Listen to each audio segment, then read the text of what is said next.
Alrighty, everyone. Thank you all for joining the paper session. My name is Joe Stroutman. I'll be moderating this session. We will be putting the CEU code at the end after everyone's got their chance to do all this in the chat box, and we will also mention it. Each person will have about 15 minutes to do their presentation, a couple minutes of Q&A at the end. And then we will try and keep it moving since we have 3 presentations and an hour to get through them. So I'll try and as long as you guys are able to monitor the chat and be able to see when I give you the 5-minute warning, and then we'll move right along. Okay, guys. So we'll start with Kath, Bogie, and Joseph Lerchbacker. I'll turn it over to you guys. Great, thanks, Joe. So as Joe mentioned, I'm going to be presenting this talk with Joseph Lerchbacker, who is a senior mechanical engineer with my group. And what we are talking about today is development of a high performance, low cost, personalized modular SquishINS cushion. And let's make my slides move. Sorry. They are not moving. There we go. So the learning objectives for this presentation are to describe the use of value-driven engineering principles in a high-performance, low-cost wheelchair cushion, to discuss the advantages of an effective personalized high-performance pressure relief cushion, and to discuss the advantages of a modular cushion for which parts can be replaced. I have one conflict of interest to declare. I am a co-inventor with Tyler Frito, of a VA-sponsored patent on the fitting system and method for modular pressure relief cushion, which was issued in May of 2020. So as I said, Joseph and I are presenting today. We are joined on the team by Steve Mitchell, who is an ATP seating specialist, who's actually giving another presentation concurrent with this, and Marianne Richmond, who is internist and spinal cord injury chief at the VA in Cleveland. So the purpose of our study was to develop a modular wheelchair cushion using value-driven engineering principles to provide effective, personalized, high-cost performance pressure relief at a low cost. And the principle that we were working under is what we have called value-driven engineering, which is defined as providing high performance without the high cost that generally goes along with performance. So generally what you think of when you think about performance is if you pay more, you get more. And if you think of an analogy that has been used quite a bit throughout the conference so far today, if you don't pay much for a car, you don't get much of a car. If you pay quite a lot, you'll get something better. But for most people, a middling cost, middling performance is acceptable. And some people are able to get higher performance at a low cost. Now, when we come to thinking about wheelchair cushions, you have the same sort of relationship between performance and cost. We have high performance cushions, but they're also high cost. And for some people, that makes them unattainable, particularly if they are in under-resourced areas. You can also get low cost cushions, but they tend to be low performance or to have a much shorter high performance lifetime. So what we wanted to look at was, can we break this link between performance and cost and make a cushion that's not only performing well, but is also available to the low cost and available using materials that people who don't necessarily have access to medical resources would be able to use themselves. So as I mentioned, we are using value-driven engineering, and I'm going to hand it over to Joseph now, who's going to go into a little bit more detail about what we've been using and what we have been doing to develop and test this cushion. Thanks, Kath. Again, hi, everyone. My name is Joseph Lerchbacker. I am the senior mechanical engineer on this project. So following our value-driven engineering principles, we are using additive manufacturing, aka 3D printing. 3D printing is a disruptive technology that has been used in several high-value manufacturing sectors already. And as you'll see pretty soon, I think it works very well for modular wheelchair cushions as well. Kath, if you could go to the next slide. This is a video of a normal, not fancy desktop 3D printer. that I have modified to 3D print silicone caulk, like the stuff that you can buy at Home Depot to seal up your bathtub. We can 3D print rather complex structures out of this silicone caulk that we have called SquishINS. Because they're 3D printed, we can do some pretty interesting things. If you look at the pictures on the right of the slide, you can see that we can actually change how stiff one of the completed constructs is by altering their internal structure, which is called infill in 3D printing. Of course, silicone caulk was never meant to be used in this way. So Kath, if you go to the next slide. So we had to do quite a lot of work to characterize the material, because again, we're really pushing the limits of what it should be used for. I was particularly worried about creep testing, which is you squish a thing and then it stays squished for forever. Thankfully, as you can see, we don't have too bad of creep. If we apply a high load for 2 hours, the light, which is the very little infill, SquishINS experience well below 2%, and the dense SquishINS experience just below 3% creep. Interestingly, we had a medium density infill SquishIN as well, and it ended up performing almost exactly the same as the dense SquishIN in every way, so we didn't use it anymore. This is good news. It means that we can move on to testing the full cushion. I performed tests with the cushion entirely made up of dense SquishINS and entirely made up of light infill SquishINS, so that we could compare the two. The first test in the ISO 16840-2 wheelchair cushion testing is hysteresis. This is a unitless negative number. The closer to 0 it is, the more theoretically ideal that material is. And I'm proud to say that it performed shockingly well. In fact, our hysteresis results are so good that they outperform some commercially available gel-based cushions that we have, that we could test from the market today, and come close to some really high performance, closed cell air cushions. For some background, hysteresis is tested by applying more and more and more load and then backing it back off. And you basically get like a ratio of you applied this force at the beginning and then you applied more and then you backed it up. How much does the cushion resist that force after a whole bunch of load has been applied? Similarly, we had overload recovery testing. This is actually what the picture is on the left side of the screen. You have an indenter that presses down really hard where the ischial tuberosities are on a person's body. And this test is trying to measure how well the cushion handles being squeezed really, really hard at like very specific points on the cushion. And then you see how well the entire cushion recovers after it's been overloaded. And again, our max percent change was 1% or less for both cushions, and this is great news. This means that we can move on to some more interesting kinds of testing. This is a microenvironment simulator. It is a human-shaped indenter that has some heating elements glued onto the bottom of it. I can then put a pair of my old jeans on it and use a peristaltic pump to pump tiny amounts of saline into the cushion. This is to try and simulate a person's body temperature and humidity. And Kath, if you could go to the next slide. So what we're looking for is how quickly the cushion reaches an equilibrium point, and where that equilibrium point is.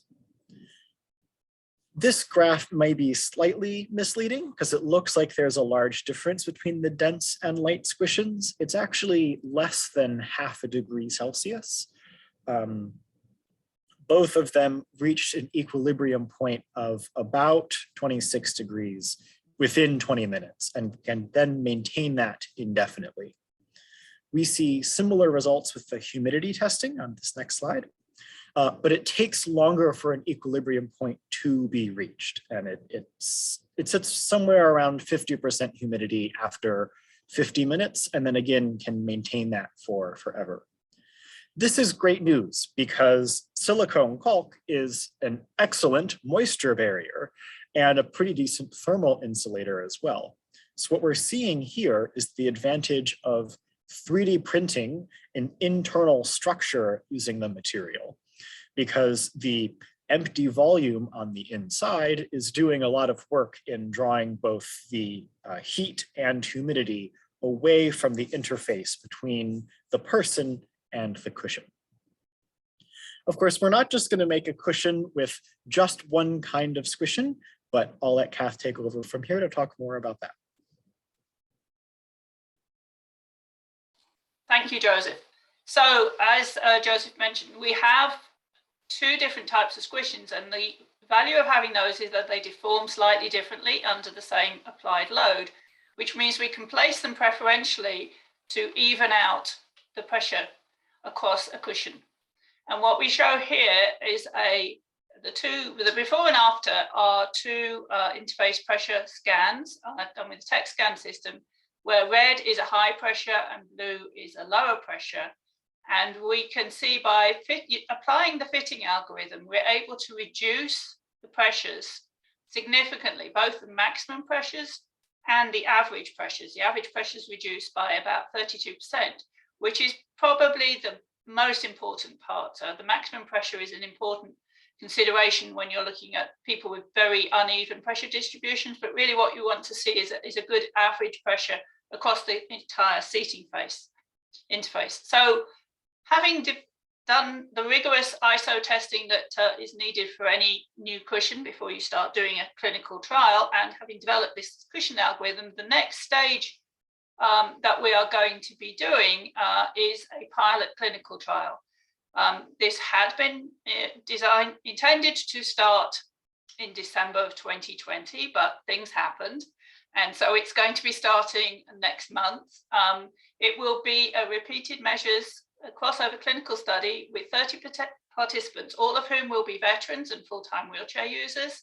And we're going to supply them with personalized cushions created using the cushion fitting algorithm that we have developed, and measure what happens when they use those in their normal daily activities for 2 weeks.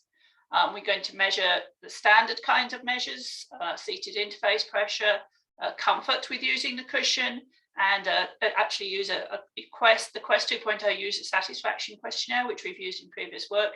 And we're going to measure the microenvironmental conditions of temperature and humidity so that we can compare what we found when we measured did the ISO testing to what we actually see in real life, to give us a sort of reality check. We know what happens under standardized testing conditions, but what happens in real life. And that is my final slide. So we could either take questions now or so in the chat. We're done. Thank you. Awesome. Thanks, guys. And if there's no other questions, we'll move right along to our next presenter. Can I ask a question, Joe? Yes, go ahead. So we did talk about cost as we started. And so I'm interested in learning, how is this low cost? Well, as I said, we're not using medical materials. Medical materials, as soon as you say this is a medical material, it doubles the cost. So what we use, as Joseph mentioned, is silicone grout. So that you can obtain from your local hardware store. It takes how many? One or two to make a whole cushion? It's more like 3 or 4 actually, but it still is not a ton. So it's less than $50. Less than. And the advantage here is that if one of them were to fail in some way, you can just replace it with another one without needing to replace the entire cushion. Just take one out, put a new one in. Okay. Yeah, and the other question was, I don't think the ISO testing has shear stress in it. I think many of them, like whenever we use cushions on wheelchairs, basically there is shear, right? Because Yeah. people are dynamic. So how are we Right. going to simulate that? But that is a challenge in clinical testing as well, because we don't have a good way of measuring shear on human beings either. You know, what people have done is look at the interface pressure mapping and look at pressure gradients and sort of back calculate those as being shear, which Yeah. they are in some ways, but you don't really know. All you know is what's happening at the interface, and what you really need to know is what's happening way deeper than you can measure. Yeah, I wonder if as a part of your pilot study, you can think about what's the durability of this one over a period of, I don't know how much is it, 2 months or something. And, we may not be able to do shear in the lab, but in the community, when you're doing this pilot study, you may be able to understand, okay, how long is this going to last? And, Sure. Yeah, that would be good. Thank you. Awesome. Great suggestions. Joseph, I have a question as a fellow mechanical engineer. Was your printing process, did you have to go very slowly, or did you find a way to cure the silicone quickly? No, well, those are two different questions. Yeah, well, there really isn't a way to accelerate the cure of silicone caulk. It takes something like 24 to 48 hours, and I tried different methods of accelerating it. None of them were great. So in the name of reliability, I ended up just, setting them out on a table once I was printing with them. The video that we showed is something like 50x speed. So it's 5x. It's 5x after I sped it up 10x. So. Okay. You didn't tell me that. Yeah, so printing one SquishIN does take something like 45 minutes. The big reason for that is actually what I did to modify the printer was when I bought the printer, I had it 3D print a simple, almost entirely plastic syringe pump that could clip into where the normal hot end and extruder would usually go on the printer. So that dramatically increases the volume and like the mass that needs to be moved around. So if you go too fast, it'll wobble a lot, and then the dispensing needle starts, spraying silicone in places where you don't want it to go. So it does need to be kind of slow. But again, I haven't found too many successful ways to speed it up, except doing a time lapse. In retrospect, yes. So there was a question from Becky about liability. Actually, our concept was that it would be something people could potentially do themselves. If a lot of people have home-based 3D printers, it's as Joseph mentioned, what we have is not a high-end printer. It is something that there's quite potentially a lot of people are using them already. The modification to do this printing is easy, and our plan is to actually put the recipe for printing SquishINS on a public repository. We're not trying to sell this. We're trying to make it available, which is a different thing. Right. Awesome, guys. And Rob, if you're ready to go, we'll have our next presenter go, Robert Podoloff. Is that correct? Yep. Perfect. Take it away. Share screen.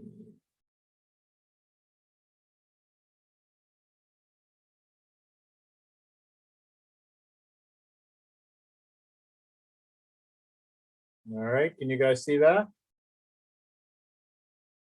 Yeah, great. Okay. So what we're going to be talking about is the development of a custom sensor to detect patient position in a wheelchair. And what we're really going to be talking about is how you can start from a commercial off-the-shelf pressure measurement system and use that to help you design a sensor for a specific application.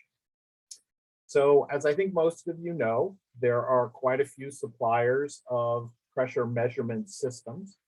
I think generally speaking, these are usually either electrically resistive or electrically capacitive based systems. Typically, They are all characterized by a very thin, conformable sensor system. And these sensor systems are able to measure the pressure between two surfaces that come together. And the surfaces that we're typically going to be talking about is the human body and a seating surface. So if you think of any of these systems, be they resistive or capacitive or any other methodology, the systems are all really composed of three distinct components. And those components can be broken down roughly into the sensor, which is the actual thing, that the transducer that determines the signal that measures the interface pressure, the electronics, which interprets the signal coming from the sensor, and then the software, which is responsible for presenting that information in a meaningful way to the user. So I'd like to briefly go through each of those. So if you think of all of those sensors, they're all characterized essentially by a matrix that is formed by the intersection of a series of rows and columns. And if you think about it, what winds up happening is you get a sensing cell at the crossover point between each one of those rows and columns. And that individual cell changes some characteristic, electrical characteristic that can be measured. As I said, typically that's either a resistive measurement or a capacitive measurement. The electronics then have the responsibility of isolating the individual sensing cells and being able to read them. So the way this usually happens is a signal is injected on one specific row, and then the columns are interrogated one at a time until you can build up an image of the pressure across the surface of the sensor. Now, this is a diagram that probably doesn't mean much to anybody who's not an electrical engineer, but this is a diagram which shows how the sensing system works. So if you see this green part, that represents the sensor itself. So in this case, I've depicted the sensor as an array of resistive elements. So each element on that sensor can change its electrical resistance with applied force or pressure on its surface.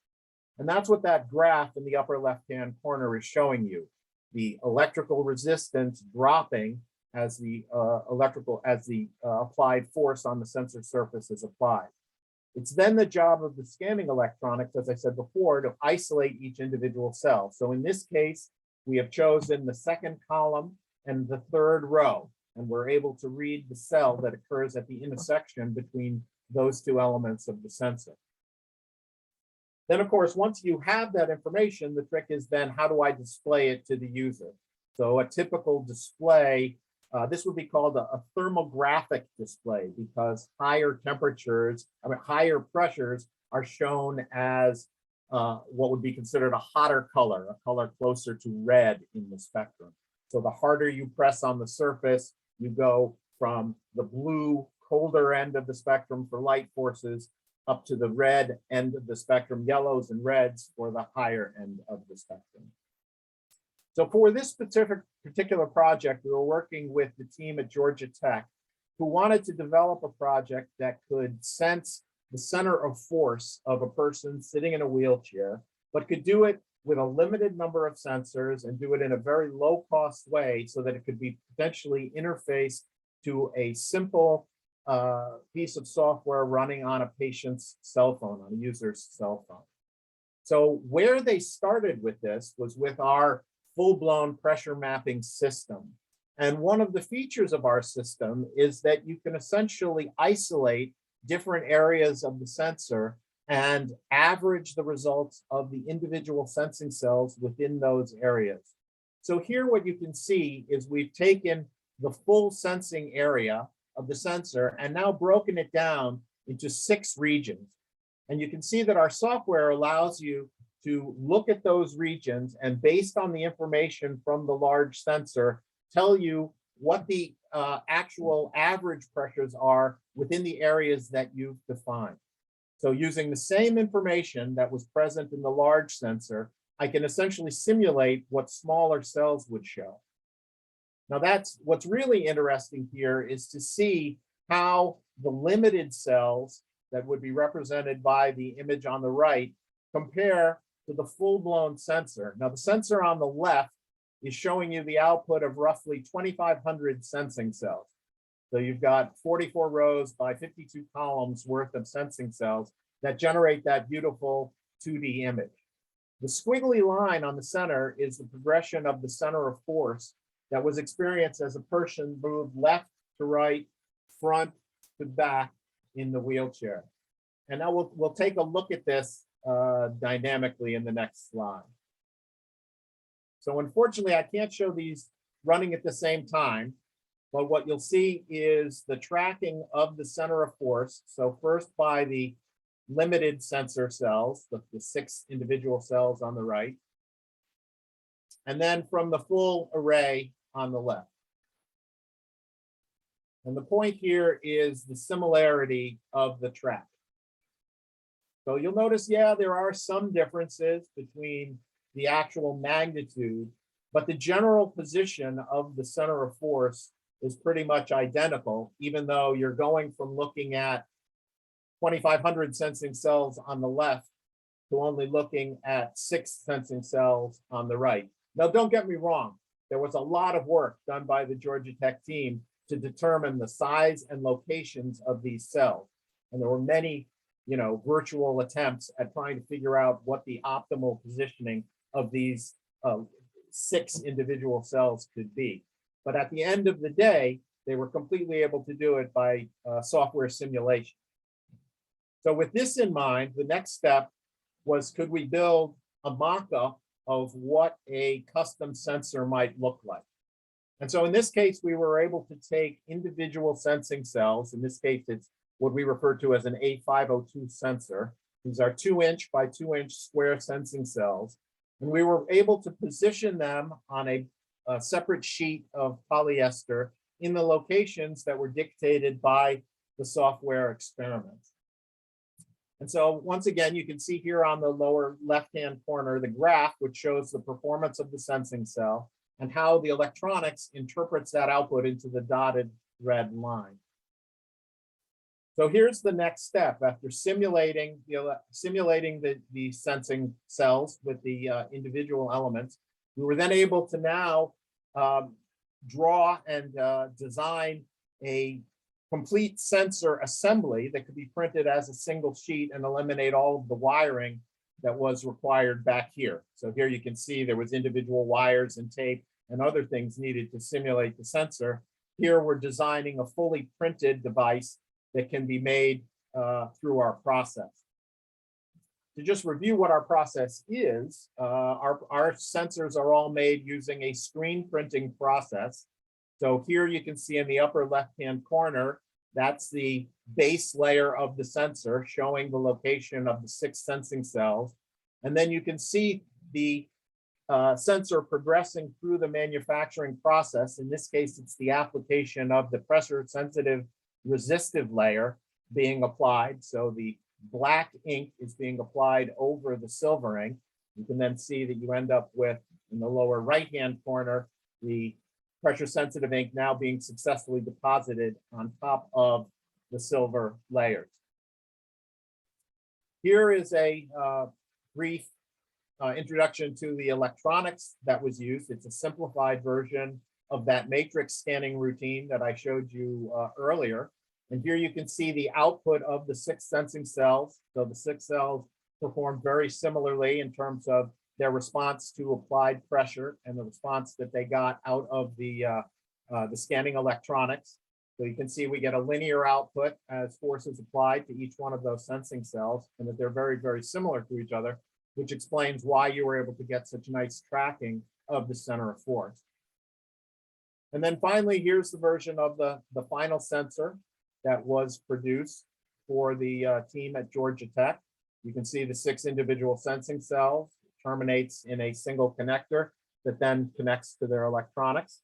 And they've been able to take this and now are continuing work on a handheld, it's actually smaller than handheld, it's about the size of a deck of cards, a bit of electronics that plugs into the sensor, mounts on the side of the wheelchair, and then transmits the information from the sensor to an application on the phone.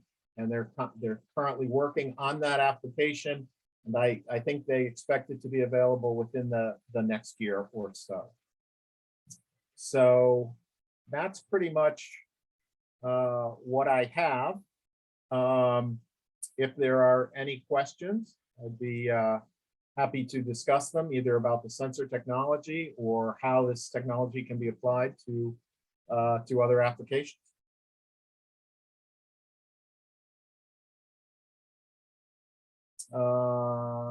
We made the so there's a question on the chat room: have we made the sensor in one size, or are there slight variations of them? The sensor that we produced for Georgia Tech was just that one fixed design. It's actually trimmable so that it fits different size wheelchair cushions. And of course, we can make it in any layout that you would like. So it's simply a matter of screen printing a different configuration of sensor in order to adapt it to a different design.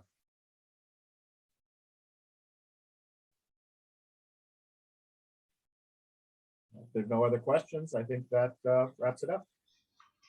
Rob, I had a quick question. So can you talk about how you went about working with Georgia Tech? So is this like a contract, or is this a research project that you guys did together? How did this happen between Georgia Tech and you?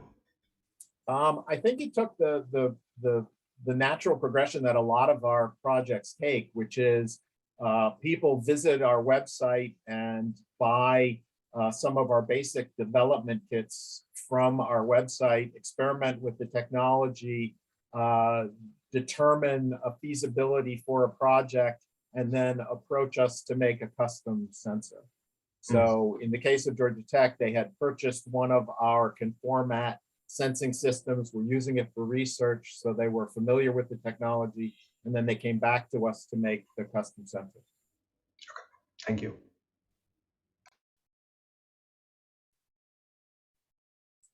In terms of analyzing and filtering the data, that work is being done at Georgia Tech. And I would encourage you, it's their rear lab.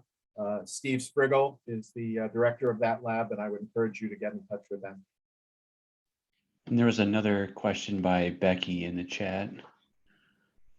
I don't know if you addressed that one or not. Oh, how would the individual use the technology? I believe that the idea is that it's essentially to prevent bed sores, ulcers. And so the idea is that it would monitor looking for a certain amount of movement within a certain period of time, and then beep or vibrate or in some other way alert the user so they know to move.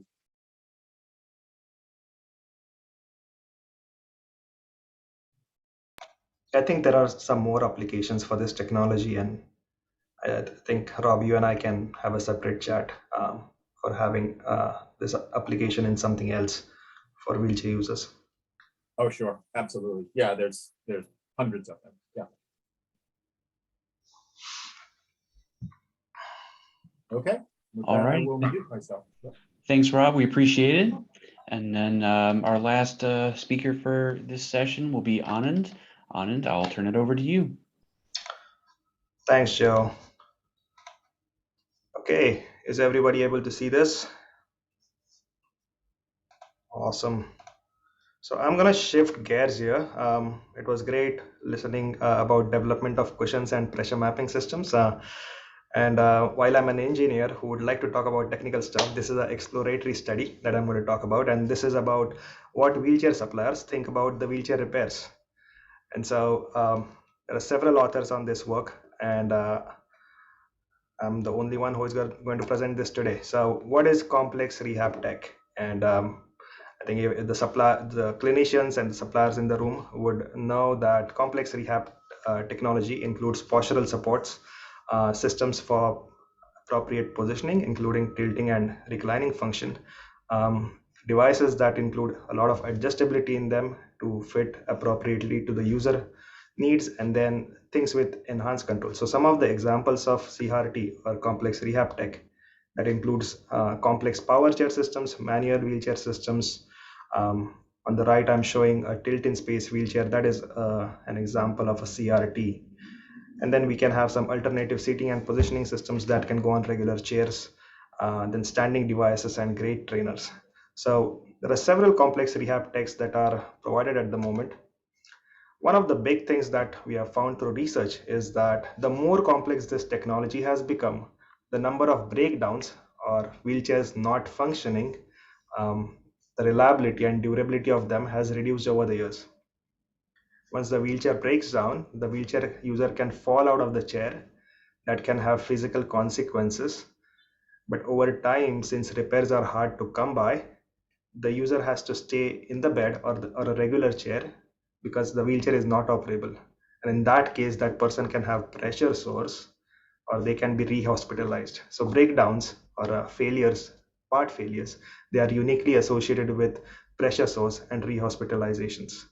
We've also learned talking to different users in using CRT is that once some part starts to wiggle or the caster starts to swivel, there is a lot of stress that the user has to undergo because they are worried about something breaking and they going to a hospital.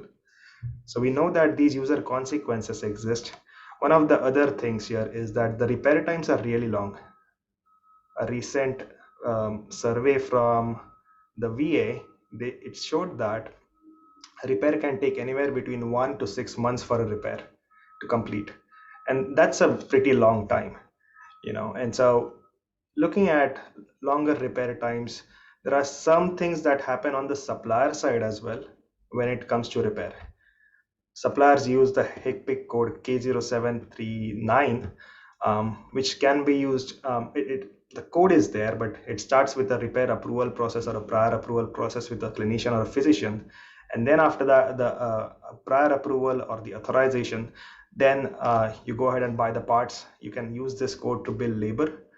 And then you can initiate the repair, complete the repair. But the big thing that does not happen in this code is that travel and technician time are not fully reimbursed. They don't get compensated for some of these things, and maintenance is not covered, or service of a wheelchair is not covered. So there are some discrepancies that we are aware about with repairs and suppliers' commitment and their capacity to do these CRT repairs. But the one big thing that we are also knowing is that there is no evidence or there is no information to go off of to understand what is the supplier's perspective or what are they really going through. What are some of the inefficiencies, the inconveniences, and some of the troubles that suppliers go through when they are doing CRT repairs. And so that's where this research study is positioned. So our research questions that we asked in a survey that we performed is that what are the areas of the repair industry that are working well, some of them that are not working well or performing inefficiently. And then we asked what are some of the opportunities that exist so that we can make the repair process more efficient and higher quality. So to address these research questions, we started with a survey development. The survey development happened with 6 CRT suppliers and 4 national subject matter experts who helped us with developing 20 satisfaction related statements. Now these statements were related to CRT repairs. We'll take a look at what these statements are. But the survey also included questions on some of the demographics that we wanted to collect with regarding the suppliers. The dissemination of the survey happened through some national registries, some listservs, magazines. We also did some direct emails. And then following the data collection, data analysis happened. Let's take a look at the results here. So the survey development, once it happened, it had 20 satisfaction items. They were in 3 areas specifically. First one is administration. Now, administration of a repair, that involves the approval, the insurance approval, the reimbursement, some feedback or some paperwork from the clinician or the physician. So we had 7 to 8 statements from there. Operations, that included 10 statements, and these operation statements were about the internal workings of the company, related to technicians, related to technician travel time, regarding hiring and recruitment of and training of technicians. So those were some of the statements. And then we had 3 statements about future opportunities. That's not funding opportunities, it should be future opportunities. So these future opportunities were related to the technology related aspects that can be brought into the CRT industry so that we can alleviate some of the problems related to administration and operations. I have these 20 statements or items related to these supplier satisfaction in the appendices, and I can show that at the end of the presentation. Some of the demographics to take note of. So we had a lot of participation. So about 127 suppliers completed this survey. Taking a look at years of experience, about 2/3 of them, 66%, had 16 years of experience, more than 16 years of experience, and then 20% or 1/5 of them had greater than 30 years of experience. 50% were ATPs certified, and then 25% were branch managers or owners. National versus independent suppliers, so 16% were national suppliers, 43% were independent. And then this was one of the questions. It showed that 80% or so of respondents tell us that 20% of their clients, they choose self-pay. So here are the supplier responses on the 20 satisfaction statements that are there. Again, I have not put the whole statements here, but just a brief, like a few words of what that statement is about. And again, there is a lot of data on this page, so I'm going to take a brief moment so that you can take a look at some of the mean scores and standard deviations for these satisfaction statements from 100 or so suppliers.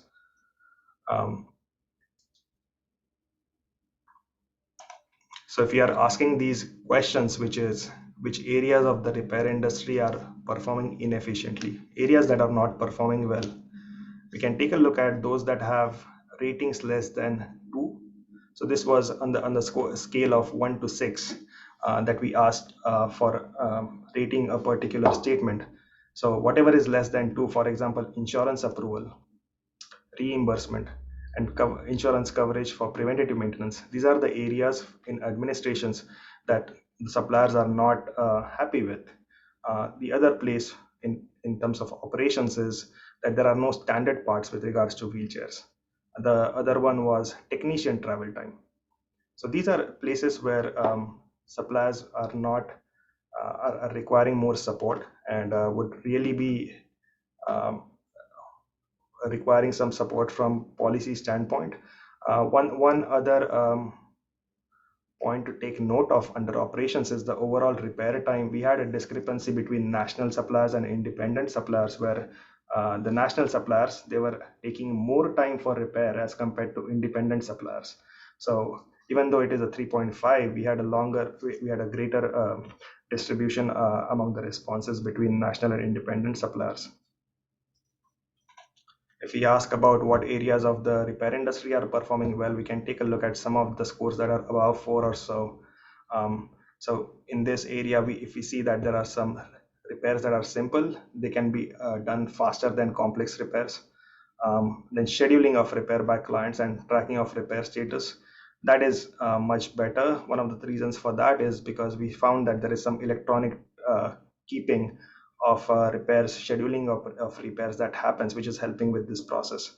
Also, technician training and technician competencies that were higher, rated higher for us to. I think that is more about some people going DMUT training and taking the training that is sponsored by the supplier agencies. And then lastly, I think this is somewhat of a leading question here, which is what opportunities exist to improve the efficiency and quality of CRT repairs. And so if you look at the future opportunities that were rated, I think all three of them, which is about integrating technology from other industries, use of telehealth and coverage for preventative maintenance by policies, all of these three opportunities were rated higher. I see that these opportunities may not directly help with alleviating some of the places where suppliers are being taxed or having a lot of inconveniences, but these are some of the opportunities that we can delve into, we can investigate, so that we can reduce some of the issues that suppliers are facing. So these are the supplier responses. Some of the future work, I won't go into detail into each and every one of these, but I think these are very important to mention. We believe that some changes in the healthcare coverage, or changes in the policy will be very helpful. Some new models of coverage with technology integration.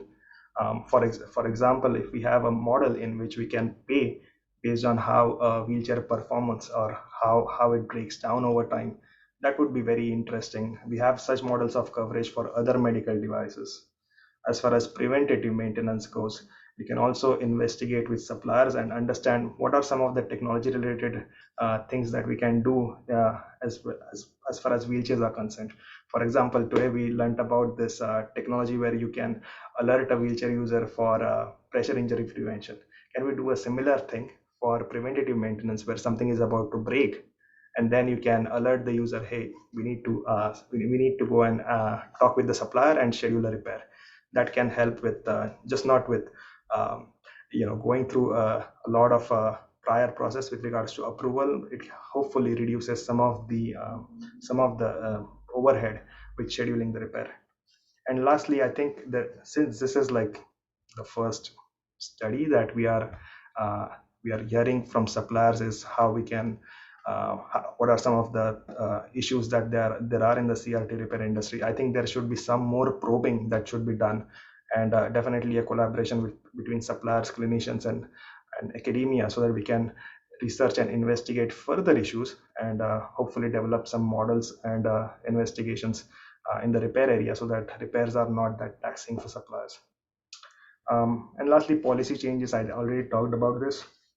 I think some new healthcare models would be very helpful, so that we can reduce some of the things that are bothering suppliers in the industry. And that's all from my side. I open the floor for questions.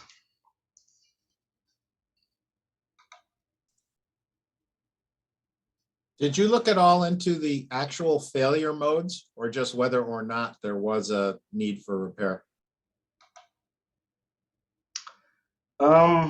No, we did not look at the failure modes here.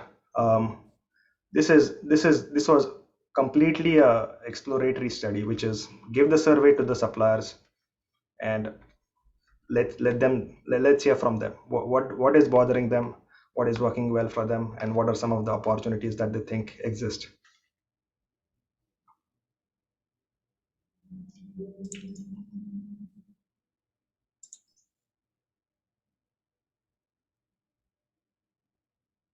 I do look at some of the wheelchair failures, and so I'm presenting that on Wednesday. This is IC, I think it's IC 82 or IC 89. That's where I'm presenting a lot about wheelchair failures that are happening in the community, and that's a lot of data to look at, and I've published some of that data already. So if there is interest, please attend that session. It's on Wednesday morning, 8:30. And Anand, we had another question in the chat for you. Okay, I am not able to see the chat. Sorry. But there we go. Okay. I'm curious if you ask.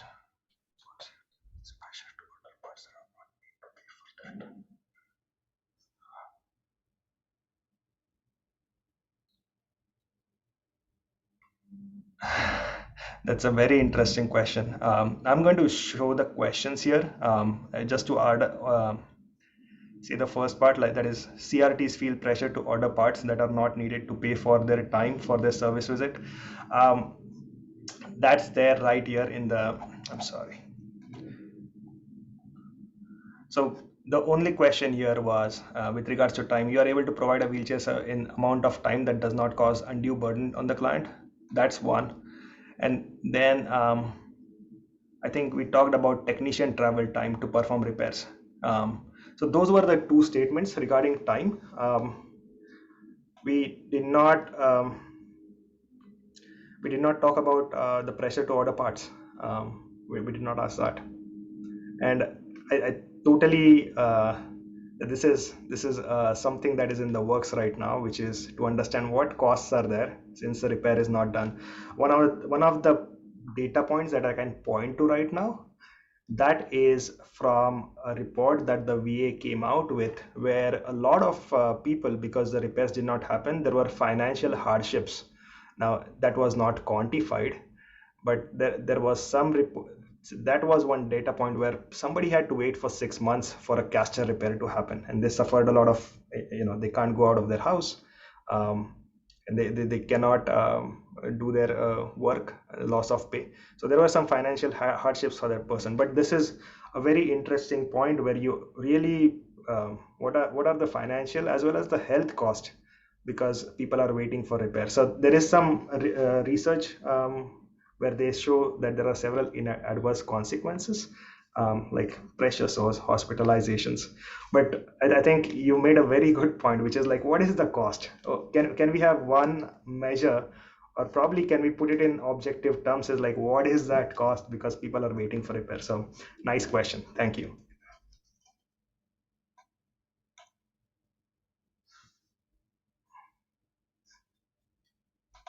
Any other question?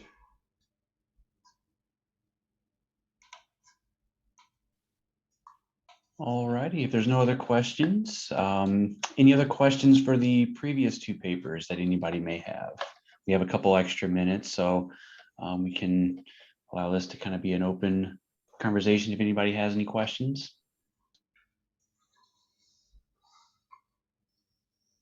I'm also happy to hear if anybody wants to point us in a new research. So the area of work that I just presented, it's just new. Like, for the first time, we are hearing from wheelchair suppliers. We found a lot of things in this, and it's pointing us into a lot of different directions. And if you have any suggestion for something to probe at, I think, Becky, you made a great point about looking at costs. I think if we come up with one indicator that can help with understanding what is the cost of all of these consequences that have happened after a breakdown, that would be really valuable for clinicians. So thanks for that pointer. But if you have any advice for new research directions, that would be helpful.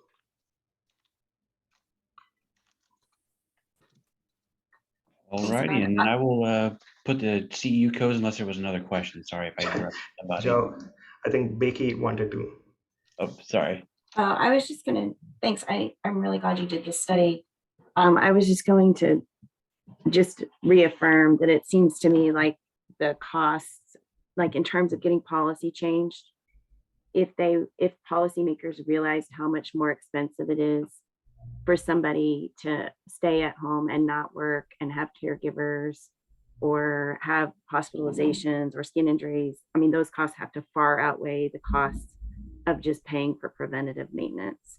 And then also, if they recognize that people are overprescribing, and they may or may not, but that's sort of been my experience, frankly, then that's just another cost that's adding into the whole system, that if they would just pay for what's needed, it would save money in the long term, is my guess. Yeah, no, excellent point there, Becky. I realized that, so when I've looked at some researchers who do economics and medical consequences because somebody is sick, I think that data is available. But when it comes to wheelchair users, that data is not available anywhere. And so it would be, it would be great to come up with some cost indicators and do a study, which is a longitudinal study where you don't do a cross-sectional survey, but over like a period of 3 to 5 years, you monitor what happens with a wheelchair user. Yeah, that would be great. Was this survey focused on VA-CRT providers? So, Kath, this can include VA. So we did not look at VA versus non-VA. We gave it out. So it was in the magazine. There was some direct emails. There was from the NRRTS, which is the supplier federal agency. We gave it to them. So we do not know if it was VA. There was no question if it's okay. VA. I would be interested to see if you could see any differences between somewhere like the VA, which potentially can do some very different things to other healthcare systems. Yeah, no, absolutely. I think VA has a different system as compared to other providers or suppliers. So it would be worth investigating that in the future, is like how the VA is doing on this matter as compared to suppliers. and seeing if the providers were happier or less happier, and if the end users were happier or less happy. Yeah, we found talking with users directly is that they are not happy about these things because they really suffer from this. But Right. I think these things come out in the research areas only. Like we know that there is something like the MOD database, and there are some other places where you can report, but nobody goes ahead and reports it. At the max, you will see a lawsuit that happens. Right. So, Yeah, I think the problem is that it only gets reported when it's a problem. Yeah. If people were all happy and getting supplies when they needed them, you wouldn't hear anything about it. Yeah. All right. Thank you so much. Joy, do you want to tell the CEU code? Yes, so we have about 5 minutes left. I typed the code in the chat, but for everyone else, the code is GSI 6KN.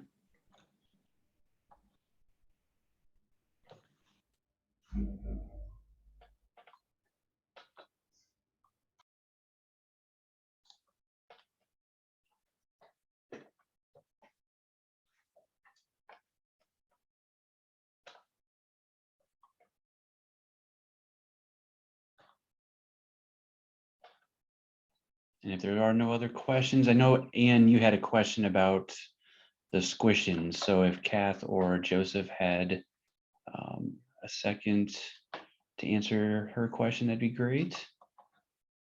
Yeah, I think Joseph just did send it to her. We used a non-medical foam, actually, Everflex V44, a medium foam from Foam Orders. And we had done, the reason we used that one, we had tested different foams beforehand. So we didn't just pick the one out of the air. That was the one that we ended up with. That's right. Can I ask one other quick question? Do you see a use for the SquishINS for targeted pressure relieving points? So if someone had a cushion or a back, they needed to, they wanted to do a soft spot or relief. I mean, that was my thought, was the SquishINS would be a quick or maybe an accessible fix for some of that versus a gel pad or other stuff that people stuff in areas. Right. That's an interesting thought. We hadn't really conceived of it as that, but it's, as I said, we want to make this design open to anybody. So you could certainly do that. We did, the reason we have the foam base is because it does need to have some containment. Mm-hmm. So you wouldn't just stick a squish in independently, right? Independently. You'd be cutting a hole or making something for something else. Yeah.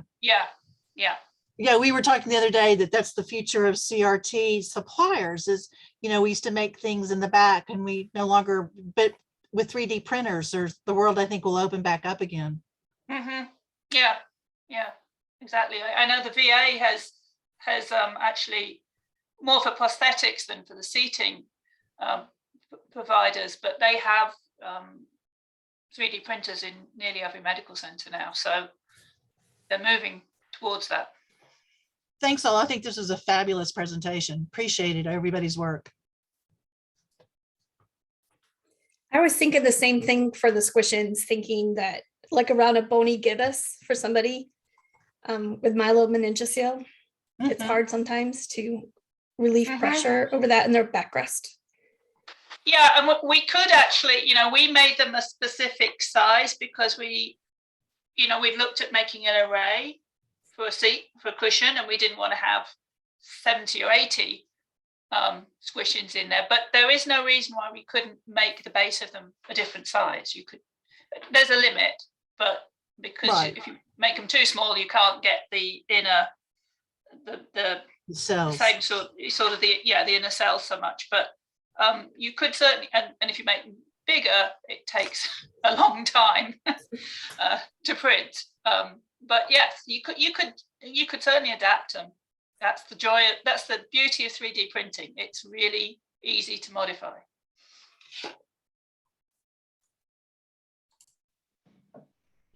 Alrighty, guys. Thank you very much. This was a great session. We appreciate it. Thanks for the participation, and presenters. Thank you very much for joining. Alrighty, guys. We'll wrap it up, and we'll see y'all later this evening and tomorrow. Right. Okay, thanks, everybody. Bye, everybody.